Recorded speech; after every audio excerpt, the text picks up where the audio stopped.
আপনি কি রাতে ঘুমের মধ্যে বারবার উঠছেন শুধুমাত্র প্রস্রাবের জন্য? দিনের বেলায় কি এমন অবস্থা হয় যে বাইরে কোথাও যেতে হলে আগে খুঁজতে হয় বাথরুম কোথায়?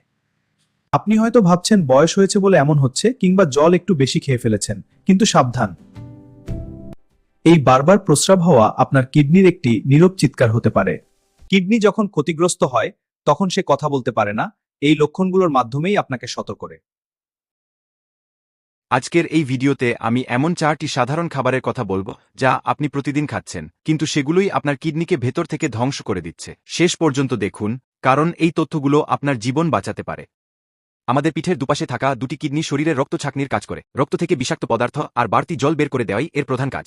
কিন্তু যখন কিডনি দুর্বল হয়ে পড়ে, তখন সে আর এই জল ও লবণের ভারসাম্য রাখতে পারে না। ফলে কখনো বারবার প্রস্রাব হয়, আবার কখনো কমে যায়। বিশেষ করে যাদের ডায়াবেটিস আছে, তাদের কিডনি বাড়তি শর্করা বের করতে গিয়ে বেশি প্রস্রাব তৈরি করে।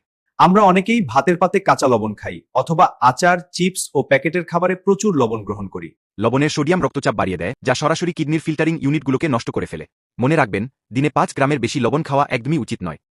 আজই কাঁচা লবণ ছাড়ুন, স্বাদের জন্য লেবুর রস বা গোলমরিচ ব্যবহার করুন।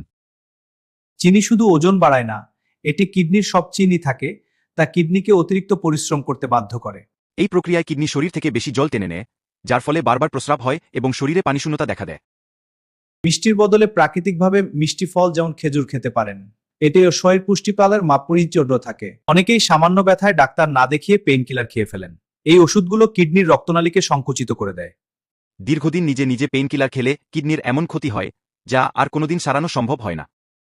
মাছ, মাংস বা ডিম শরীরের জন্য ভালো, কিন্তু অতিমাত্রায় প্রাণীজ প্রোটিন রক্তে ইউরিয়া ও ক্রিয়েটিনের মাত্রা বাড়িয়ে দেয়। 50 বছর বয়সের পর অতিরিক্ত মাংস খাওয়া কিডনির ওপর বিশাল চাপ তৈরি করে। তাই প্রোটিন খান, তবে তা যেন পরিমিত হয়।